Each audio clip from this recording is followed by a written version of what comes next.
여름철이 되면 휴가가 여러분들 머릿속에 자리하게 되실 겁니다. 이번 휴가는 어떻게 해야 되나? 어디로 가야 되나?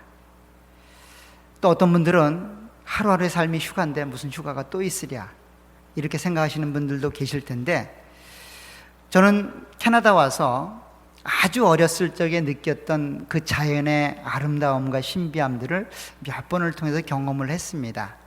캐나다 하면 굉장히 자연이 아름다운데, 우리 아이들이 어릴 적에 캠핑을 간 적이 한 번 있었습니다. 저쪽 그 이리오 근처에 던빌이라는 아주 조그마한 마을이 있는데, 그 마을에 캠핑 사이트를 예약을 하고 한번 간 적이 있습니다. 밤이 되었는데 그렇게 별이 많은 줄 처음 알았어요. 해밀턴도 시골이잖아요, 그죠? 시골에 살았을 때 하늘을 봐도 그렇게 많지는 않았던 것 같은데, 1시간 정도 더 외진 곳으로 가니 하늘에 그렇게 많은 별들이 있는 것을 보게 되었습니다. 마치 제가 초등학교를 다니고 아주 어렸을 적에 여름에 밤하늘에서 떨어지는 은하수라든가 그 별빛들을 본 기억이 그대로 떠올랐습니다. 그래서 생각하기를, 왜 이게 해밀턴에서는 안 보일까? 왜 한국에서는 이런 별빛들이 안 보였을까?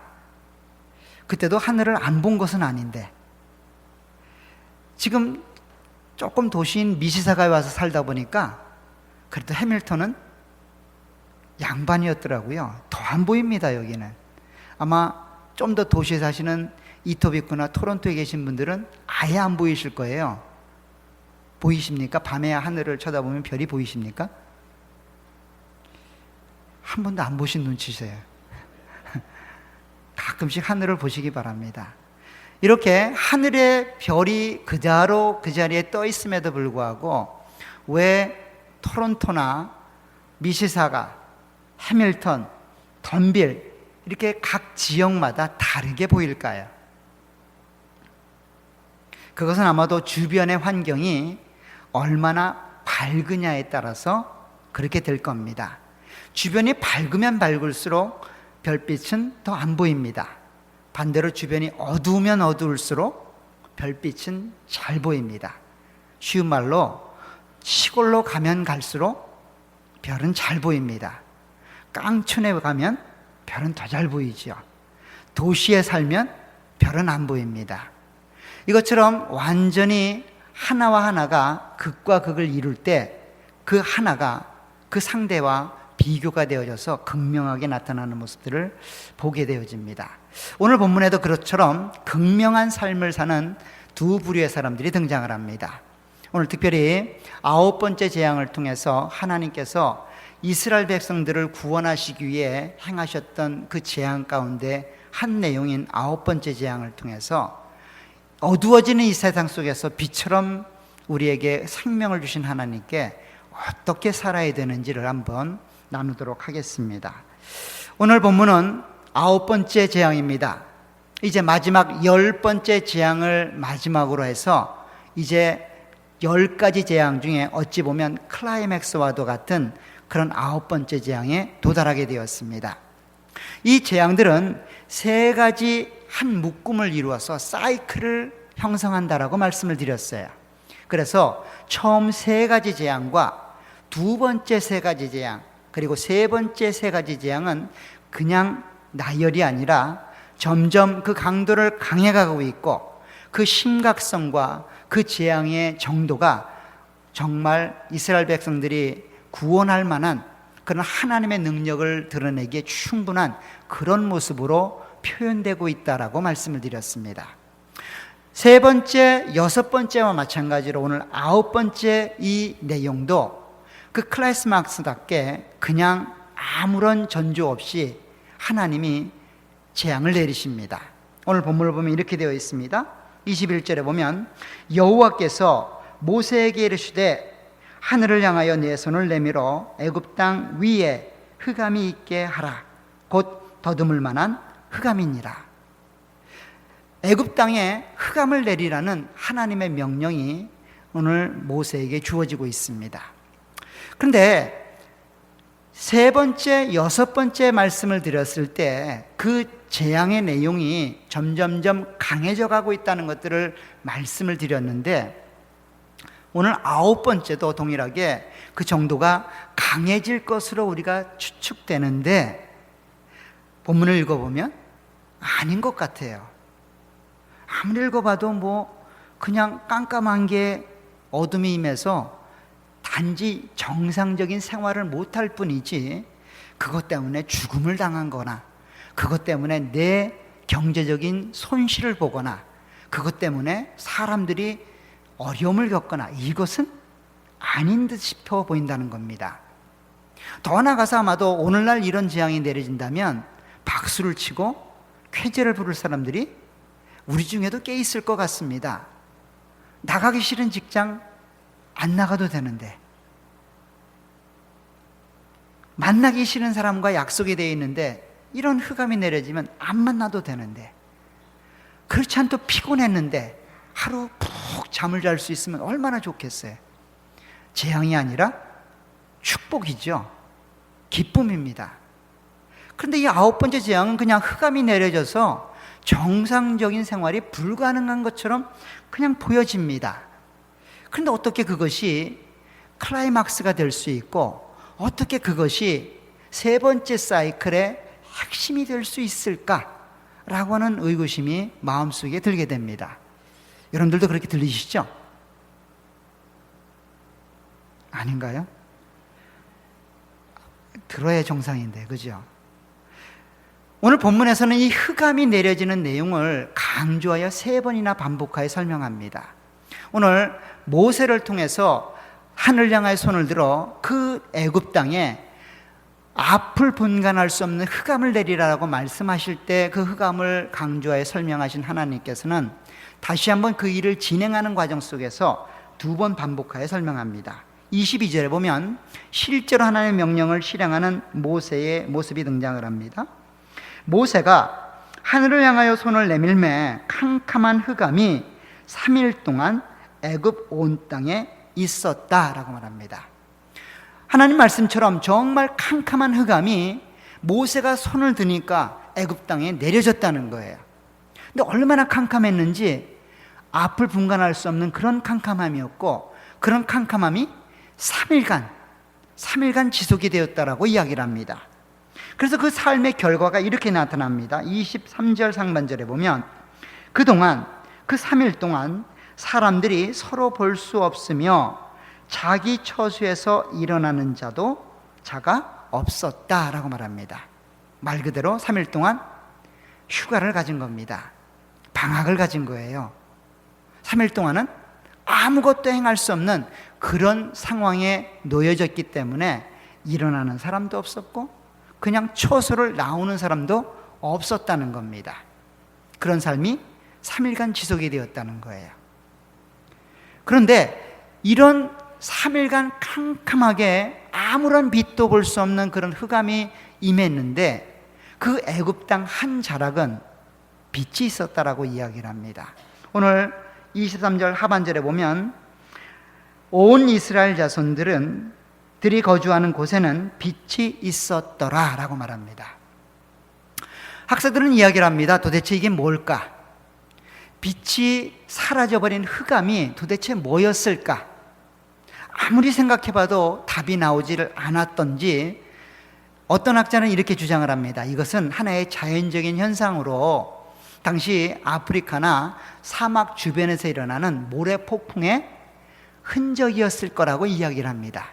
지금도 사하라 사막이나 사막에서 불어닥치는 모래폭풍을 만나게 되면 칠흑같이 어둡지는 않지만 아주 빛을 볼 수 없는 그런 상태에 도달을 하게 됩니다.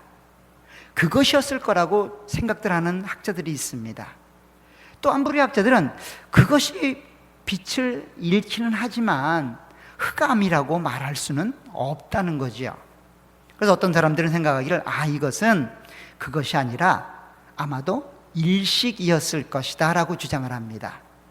태양이 달에 의해서 가려지는 그런 현상을 오늘 본문이 쓰고 있는 것이다 라고 주장하는 학자들도 있습니다. 실제로 코멘터리에 그렇게 쓰고 있어요. 근데 아무리 생각해봐도 그것은 아닌 것 같아요. 만약에 그게 사실이라면 지금 이스라엘 백성들이 살고 있는 고센 땅에 비춰주는 빛은 뭘까요? 거기서는 자기들이 빛을 밝힌 걸까요? 아니면 하늘로부터 빛이 내려진 걸까요? 일식이거나 혹은 부분적으로 일어나는 모래 태풍이었다면 그것이 과연 고센 땅에서 머물고 있는 이스라엘 백성들에게도 영향을 미치지 않을 수 있었을까? 이런 의구심을 갖게 됩니다. 여러분들은 어떠세요?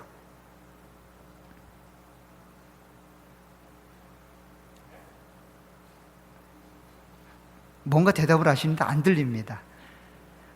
그런데 여기서 말하는 이 어둠, 흑암은 단순한 흑암이 아니라 우리가 흔히 밤이 되어져서 캄캄한 밤에 서로 앞을 볼 수 없는 그런 흑암을 말하는 흑암이 아닙니다. 성경에서 주로 밤, 어둠을 이야기할 때는 라일라라는 단어를 쓰는데 여기서 쓰는 이 단어는 호셰크라는 단어입니다.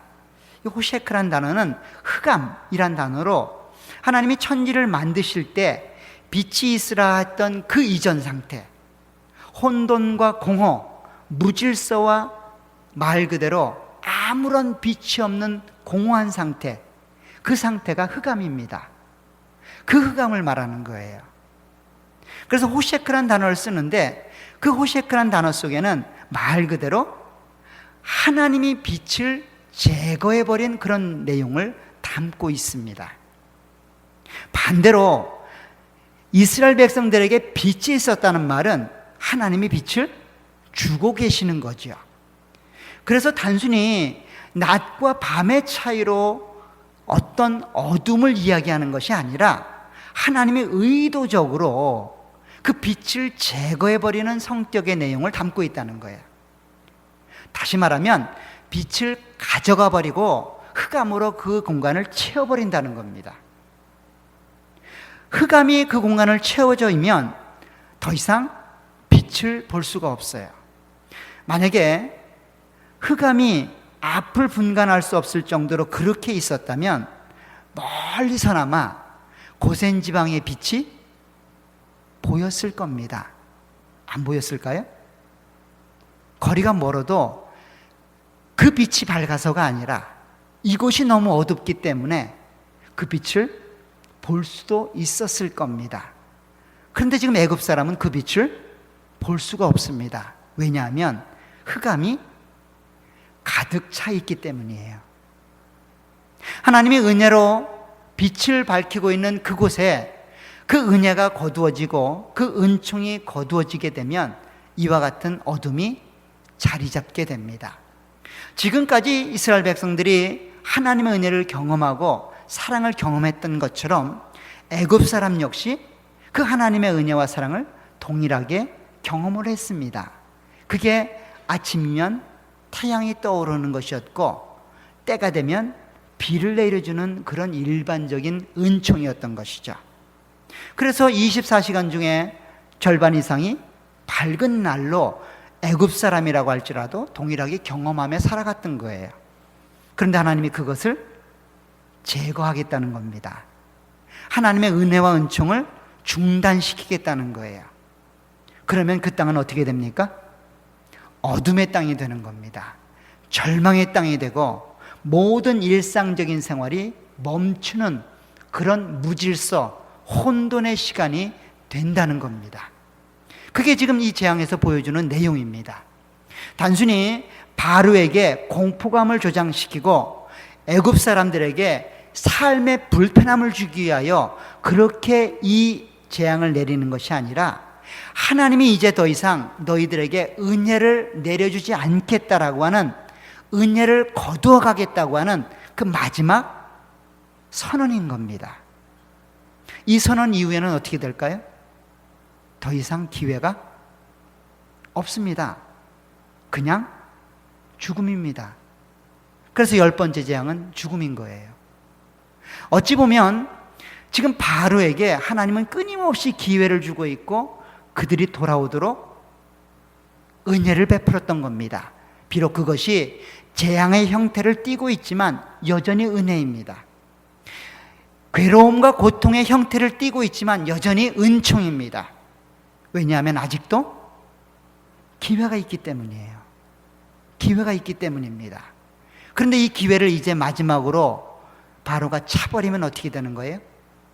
말 그대로 죽음이고 심판이라는 겁니다. 그래서 어둠이 마지막 재앙으로 내려주고 있는 겁니다. 이 9번째 재앙은 이제 그간에 일어났던 8번의 재앙을 종합하며 마지막 말물이 되어지는 재앙이 어떨 것이다라고 하는 것들을 보여주는 그런 중요한 의미를 갖고 있어요. 이 마지막 기회를 버리게 되면 너희가 이 3일 동안 어둠을 경험했던 것처럼 하나님의 심판이 내려질 것이고 하나님의 죽음의 심판이 너희 가운데 엄습하게 될 거라고 하는 것들을 보여주는 겁니다. 실제로 이 흑암이라고 하는 내용은 우리가 이사야에서도 봤던 것처럼 하나님 말씀이 단절되고 하나님 은혜가 멈추는 그런 상황을 설명할 때 흔히들 이야기하는 하나님의 예표적인 성격이 있습니다. 그래서 어둠 가운데 살아가는 하나님의 백성들, 그들이 처해 있는 상황 속에 하나님의 은혜가 내려지기를 원하여 빛으로 임하시는 하나님이 설명되고 있는 것처럼 그렇게 설명되고 있는 겁니다. 그렇기 때문에 이 9번째 재앙은 굉장한 심각하고 굉장한 하나님의 의미를 담는 중요한 재앙이었던 것이죠. 그런데 이런 재앙이 내려지는데 바로의 마음은 여전합니다. 조금씩 하나님께로 가까이 가는 것 같은데 완전히 돌아서지를 못합니다. 이 재앙 가운데 고통에 있었던 바로가 모세를 부릅니다. 그리고 이렇게 말합니다. 24절에 보면 바로가 모세를 불러서 이르되 너희는 가서 여호와를 섬기되 너희의 양과 소는 머물러 두고 너희 어린 것들은 너희와 함께 갈지니라 라고 말합니다. 허락하는 거죠. 사실 8번째에는 누구를 멈추었습니까? 자녀들은 가지 말라고 이야기를 했습니다. 그런데 이번에는 자녀들까지는 된다는 거예요. 근데 뭐가 안 된다는 겁니까? 소와 양은 안 된다는 거예요. 이것만은 안 된다는 거예요. 이것을 내가 잡고 있어야만 너희가 돌아올 거라는 거예요. 이것을 내가 너희들에게 내어주면 너희들이 나를 떠나버릴 거기 때문에 너희들을 내가 못 놓겠다는 겁니다. 그러니 가기는 가되 소와 양은 내버려 두고 가라는 겁니다. 그러자 모세가 그동안 지속적으로 밝혀왔던 것처럼 다시 한번 밝힙니다. 그런데 한 가지 더 첨가하여 밝히는데 25절에 보면 이렇게 되어 있습니다. 모세가 이르되 왕이라도 우리 하나님 여호와께 드릴 제사와 번제물을 우리에게 주어야 하겠고 우리의 가축도 우리와 함께 가고 한 마리도 남길 수 없으니 이는 우리가 우리 중에서 가져다가 우리 하나님 여호와를 섬길 것임이며 또 우리가 거기서 이르기까지는 어떤 것으로 여호와를 섬길는지 알지 못함이니이다. 당신의 요구 받아들일 수 없다는 겁니다. 우리의 소유 다 가지고 갈 거라는 겁니다. 플러스 당신도 하나님을 섬길 소와 양을 내놓아야 된다는 겁니다. 그런 내용을 전달하고 있는 거예요. 사실 이 내용은 새로운 내용이 아니었습니다. 시작부터 지금까지 계속했다 했던 내용이에요. 반복적으로 하나님의 백성을 보내라는 겁니다. 그에게 소유된 것들을 다 내보내라는 겁니다. 그래서 그들이 하나님을 섬기도록 자유를 허락하라는 것이었어요. 그런데 바로는 여전히 놓지 못합니다. 여전히 자유를 허락해 줄 수 없습니다. 그래서 끝까지 버티는 겁니다. 마지막 기회를 차버리는 거죠. 마지막 기회를 차버리는 겁니다. 여러분들 몸이 병이 들거나 몸 상태가 정상이 아닐 때 그 몸 상태를 회복하는 방법은 두 가지가 있습니다. 하나는 치유하는 방법이 있고 하나는 치료하는 방법이 있습니다. 여러분들 치유라는 말도 쓰시고 치료라는 말도 쓰실 거예요. 둘 다 몸을 정상으로 회복하는 과정 속에 등장하는 단어들입니다. 치유와 치료의 차이점이 뭔지 아세요? 여러분들이 어떨 때 치료를 받으세요? 치료는 말 그대로 약을 먹는 겁니다. 수술을 하는 겁니다. 강제로 병원에 입원을 하는 겁니다. 치유는요, 정상적인 생활을 하면서 몸을 회복하는 겁니다. 우리의 치유 능력이 한계에 도달하고 그 치유의 능력이 넘어서 버리면 그때는 치료로 넘어가야 됩니다. 지금 바로는 치료로 넘어가고 있어요. 그동안 하나님의 은혜와 사랑을 경험해서 그것이 내 삶을 움직여가는 원동력이 되어 내 실수와 내 죄악된 삶들을 돌이킬 수 있어야 되는데, 그런 기회가 지금까지 주어졌는데 그것을 무시해버리고 그것을 버려버린 겁니다. 그래서 그 한계를 넘었으면 어떻게 됩니까?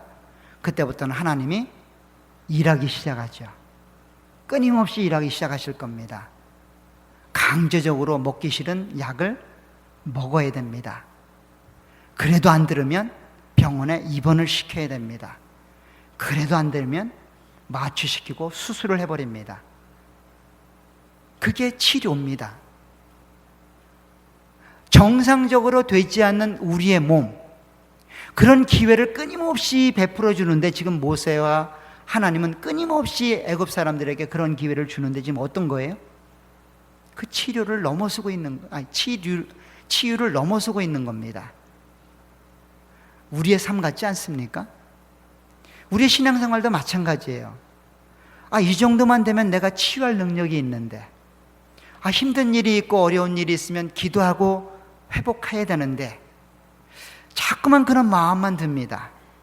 문제는 점점점 안 좋아집니다. 그래도 잘 될 것 같은 마음만 갖습니다. 결국에는 어떻게 될까요? 치료 단계가 들어가죠. 그 치료 단계는 뭘까요? 여러분들이 원치 않는 일들을 당하는 겁니다. 끊임없이 당하는 겁니다. 결국 바로는 두 손 두 발을 다 들고 그 이스라엘 백성들을 내놓아야만 합니다. 자기의 아들도 잃어야 되고 자기의 동물들도 잃어야 됩니다. 잃기 전까지는 내놓을 수가 없는 거예요. 그렇게 하나님이 치료를 하셔야만 그 삶이 변화될 수 있는 그런 단계까지 가는 것들을 보게 됩니다. 혹시 여러분들은 어떠십니까? 혹시 이 경계에 서 있지 않습니까? 치유가 될 것 같은데 애써 그 치유하고자 하는 하나님의 마음을 외면하고 계시진 않습니까? 외면하고 외면해서 그거 아니야, 그거 아니야, 정신 차려야지, 너 지금 왜 그런 생각하고 있어, 야 정신 차려. 기도하려고 마음 먹어도 마음속에 자꾸만 그런 생각이 드시고, 수요일날 교회 가려고 해도 교회는 왜 가? 한 푼 더 벌어야지, 이런 생각이 드시고, 성경을 읽으려고 해도 유튜브가 자꾸만 머릿속에 떠오르시고, 혹시 그러지 않으세요? 그런 삶이 되시다면 다시 한번 자기의 삶을 점검해 보시길 부탁을 드립니다. 오늘 이렇게 하나님께서 애굽 사람들에게 치유될 수 있는 마지막 기회를 허락하십니다. 이 기회를 통하여 하나님의 은혜를 받아 누리게 되면 생명으로 가는 길이고, 이 기회를 발로 차버리면 사망의 길로 가게 됩니다. 그것은 우리가 마지막 재앙에서 보시게 될 겁니다. 그런데 오늘 본문을 보게 되면 극명하게 한 애굽이라는 나라에 살고 있는데, 한 지역은 그 하나님의 은혜가 그대로 내려지는 것들을 보게 됩니다. 바로 하나님이 선택한 백성입니다. 오늘 23절의 하반절에 보면 아까 읽었던 것처럼 이렇게 되어 있습니다. 온 이스라엘 자손들이 거주하는 곳에는 빛이 있었더라. 특이하게 온 이스라엘 백성들이 거주하는 곳이라고 설명하지 그곳을 고센이라고 설명하지를 않는다는 거예요. 고센 땅이 아니라 하나님의 백성이 머무는 그곳에는 하나님의 은혜가 여전히 내려지고 있다는 거예요. 우리는 생각합니다. 교회 하나만 하나님 은혜가 충만하게 내려지고 성도들끼리 모였을 때만 하나님의 은혜와 사랑들이 한없이 부어지는 것처럼, 그렇지 않습니다. 여러분들이 세상 가운데 있어도, 죄인들 가운데 머물러 있어도 여러분들이 하나님의 사람으로 그렇게 구원받은 백성이 된다면 그것이 곧 빛이 되는 겁니다. 여러분들 때문에 빛을 볼 수 있는 거예요.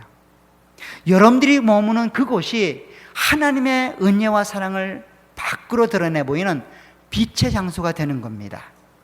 그러면 그 장소는 더 이상 어둠이 아닐 수 있습니다. 그런 사명이 여러분들에게 있습니다. 그런 은혜와 복을 여러분들이 누리시기를 간절히 부탁을 드립니다. 이 일을 위하여 예수 그리스도가 이 땅에 오셨고, 이 사명을 이루기 위하여 그분이 십자가에 돌아가셨습니다. 그런데 그분이 오셨을 때의 상황이 오늘 본문에서 극명하게 보여주는 빛과 어둠의 상황과 아주 일치를 합니다. 요한복음 1장에 가보시면 그 예수 그리스도의 생육신, 이 땅에 오시는 인카네이션에 관한 이야기를 빛과 어둠이라는 관계로 설명을 합니다. 오늘 4절을 보시기 바랍니다. 1장 4절을 보게 되면 그 안에 생명이 있었으니 이 생명은 사람들의 빛이라. 그렇죠? 사람들의 빛이라고 이야기합니다. 그런데 5절에 보니까 그 빛이 어둠을 비추되 어둠이 깨닫지 못하더라 라고 이야기합니다. 무슨 말인가 하면 어둠에게 후레시불을 딱 비췄어요. 깜깜한 밤에 후레시불을 비췄는데 그 깜깜함이 없어지지를 않는 거예요. 예를 들면 이런 겁니다. 어둠의 빛이 주어졌는데 그 빛을 어둠이 깨닫지 못하는 상태가 있는 거예요. 다시 말하면 빛이 밝혀지는데 빛을 깨닫지 못하는, 어둠을 더 사랑하여 어둠 속에 머물고자 하는 그런 삶을 살아가고 있는 겁니다. 계속해서 말합니다. 8절에 보면 그는 이 빛이 아니요, 즉 세례 요한은 이 빛이 아니요 이 빛에 대하여 증언하러 온 자라. 참 빛 곧 세상에 와서 각 사람에게 비추는 빛이 있었나니 그가 세상에 계셨으며 세상은 그로 말미암아 지은 바 되었으되 세상이 그를 알지 못하였다라고 말합니다. 빛 가운데 살아가는데 그 빛을 깨닫지 못하고 여전히 어둠처럼 살아가는 거예요. 여전히 빛이 비추는데 눈을 뜨고 그 빛을 즐기는 게 아니라 애써 눈을 감는 겁니다. 그리고 빛이 들어올까 봐 안대를 하는 겁니다. 그리고 더듬으면서 살아가는 거예요. 어디를요? 이 세상을. 이 세상은 그런 세상입니다. 하나님의 은혜를 내려주시고 하나님의 은총을 베풀어 주셔서 눈만 뜨면 하나님의 빛을 볼 수 있는데 그 세상 사람들이 눈을 감고 있는 거예요. 그리고 애써 그림을 그리고 있습니다. 매직으로 사람을 눈을 그려서 눈 뜬 것처럼 그렇게 삶을 살아가는 거예요. 그런데 그 빛을 본 하나님의 사람들은 이런 은혜가 있다라고 이야기합니다. 오늘 11절에 보면 자기 땅에 오매 자기 백성이 영접하지 아니하였으나 영접하는 자 곧 그 이름을 믿는 자들에게는 하나님의 자녀가 되는 권세를 주셨으니 이는 혈통으로나 육정으로나 사람의 뜻으로 나지 아니하고 오직 하나님께로부터 난 자들이니라. 말씀이 육신이 되어 우리 가운데 거하심에 우리가 그의 영광을 보니 아버지 독생자의 영광이요 은혜와 진리가 충만하더라. 요한이 그에 대하여 증언하여 외쳐 이르되 내가 전에 말하기를 내 뒤에 오시는 이가 나보다 앞선 것은 나보다 먼저 계심이라 한 것이 이 사람을 가리킴이라 하리라. 우리가 다 그의 충만한 데 받으니 은혜 위에 은혜로라. 율법은 모세로 말미암아 주어진 것이요 은혜와 진리는 예수 그리스도로 말미암아 온 것이라. 본래 하나님을 본 사람이 없으되 아버지 품속에 있는 독생하신 하나님이 나타내셨느니라. 여기 보면 그 빛을 보는 것, 보고 빛을 보고 눈을 뜨고 하나님 안에 구원을 얻은 자들이 갖게 되는 그 빛은 어떤 것인가 하면 우리 몸이 발광체가 되는 게 아니라 우리 안에 빛으로 오신 그 하나님의 영광을 우리의 삶을 통해 드러내 보이는 거라는 거예요. 여러분들의 말과 행위, 삶의 모습이 그 말씀과 일치된 삶을 통하여 어둠 가운데서 헤매고 있는 많은 자들에게 그 생명의 빛을 전달하는 역할을 하는 것이 바로 우리가 받은 사명이라는 겁니다. 그것이 우리가 이 땅에 부름받은 삶의 모습이고 목적입니다. 그런 삶이 여러분들에게 있기를 간절히 부탁을 드립니다. 이것이 오늘 9번째 재앙을 통해서 우리 가운데 설명하고 있는 겁니다. 단순히 애굽에서 그렇게 죄악 가운데 하나님을 거부하고 하나님을 대적하는 모습으로 그런 삶을 살고 있는 그들에게만 이 말씀이 주어지는 것이 아니라 이미 하나님의 은혜와 사랑을 따라 그 삶을 순종하며 살아갔던 그 이스라엘 백성들, 하나님을 섬겼던 그곳의 그 빛을 세상 가운데 비추는 역할이 하나님 백성들에게 주어지고 있다고 하는 내용을 설명하고 있다는 거예요. 그래서 마태복음에 보면 우리 구원받은 하나님의 백성을 세상의 빛이라고 이야기를 합니다. 여러분들은 이제 세상 가운데서 그 빛을 밝혀야 될 그런 사명이 있는 자들입니다. 그냥 빛을 밝히는 게 아니라 하나님 말씀에 근거하여 그 말씀에 순종하는 삶을 통해 그 하나님의 빛이 밝혀지게 될 겁니다. 그냥 내 마음대로 사는 게 아니에요. 이제는 내 안에 생명의 빛 대신 그리스도가 사시는 겁니다. 그래서 그분의 말씀에 순종하는 겁니다. 내 의지를 굴복시키는 겁니다. 내 목적을 내려놓고 하나님의 목적으로 내 삶의 목표를 삼는 겁니다. 그게 세상 가운데 빛으로 살아가는 거예요. 옳다고 하여 내 옳음을 주장하는 게 아닙니다. 때로는 쳐줄 수도 있습니다. 져주는 이유가 뭘까요? 그 사람을 얻기 위해서예요. 그 사람에게 이 생명의 빛을 전달해 주기 위함이라고요. 져주는 게 내가 옳다는 얘기가 아니에요. 우리가 우리 마음대로 살아가면 일이 성공하는 것 같습니다. 내가 머리 짜내고 내가 하나님 말씀 아닌 내 지혜와 지식으로 그렇게 살아가면 더 잘 되는 것 같습니다. 근데 그게 아니라는 겁니다. 지금 바로를 보세요. 여전히 뭔가를 잡고 있죠? 끝까지 못 놓습니다. 자유함을 누리지 못합니다. 물질의 노예가 되어 있고 인간관계의 노예가 되어 있고 성공의 노예가 되어 있고 무엇이든 세상 가운데 어떤 내용이 여러분들의 인생 가운데 목적이 되면 여전히 여러분들은 노예처럼 살아가는 겁니다. 출애굽은 이루어지지 않습니다. 언제까지요? 그 모든 것들을 내려놓을 때까지. 바로가 그 모든 것들을 포기하고 두 손 두 발 들으며 그들이 원하는 것을 다 내주고 그들이 떠나가도록 제발 좀 떠나가라고 그렇게 이야기할 때까지 우리에게서 영적 출애굽은 없을 겁니다. 사랑하는 성도 여러분, 여러분들은 어떤 기로에 있으십니까? 그 하나님의 치유의 단계를 넘어서 계십니까? 그래서 하나님의 은혜와 사랑들을 경험하고 사랑으로 그 하나님을 따라가고 계십니까? 그렇다면 세상 가운데서 그 하나님의 빛을 밝히시길 간절히 부탁을 드립니다. 하나님 말씀에 근거하여 내 생각, 내 경험, 내 의지를 내려놓고 하나님만을 바라보면서 그렇게 걸어가시길 간절히 부탁을 드립니다.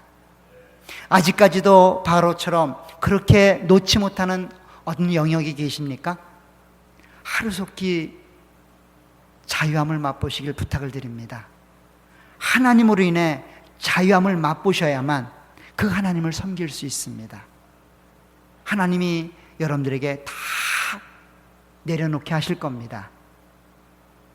여러분들을 하나님이 다 세상 가운데 있는 모든 것들을 포기하게 하실 겁니다. 그래서 결국은 그 하나님의 나라로 여러분들을 인도해 가실 겁니다. 그 하나님의 역사를 기대하고 소망하시고 그렇게 묵묵히 주어진 길을 걸어가시기를 간절히 부탁을 드립니다. 그 하나님이 지금도 살아 역사하십니다. 이제껏 9번이나 그렇게 하나의 목적을 위해 일해 오신 그 하나님, 우리의 구원을 위해서 지금도 일하고 계십니다. 그 하나님을 위해서 그 하나님 베푸신 은혜와 사랑들을 덧입으셔서 이제 세상 가운데서 빛으로 하나님의 은혜와 사랑을 드러내 보이시는 하나님의 사람들로 살아가시기를 간절히 부탁드립니다. 기도하도록 하겠습니다. 하나님 아버지, 주의 은혜 완총을 감사합니다. 여전히 내 마음 안에 하나님을 따르고자 하는 마음은 있지만 여전히 놓지 못하는 많은 구석들이 있음을 고백합니다. 내 경험들이 혹은 내 욕심들이 그러한 것들을 놓지 못할 때가 있음을 고백합니다. 하나님, 불쌍히 여겨주시기를 소원합니다. 끊임없이 은혜를 내려주시고 끊임없이 은혜를 베풀어 주옵소서. 어느 한순간도 은혜를 제거하는 일이 없도록 끝까지 우리를 불쌍히 여겨주시고 인도해 주시기를 소원합니다. 그래서 그 하나님 때문에 기뻐하고 그 하나님 때문에 감사하며 그 하나님 때문에 찬송할 수 있도록 도와주옵소서. 예수님의 이름으로 기도합나이다.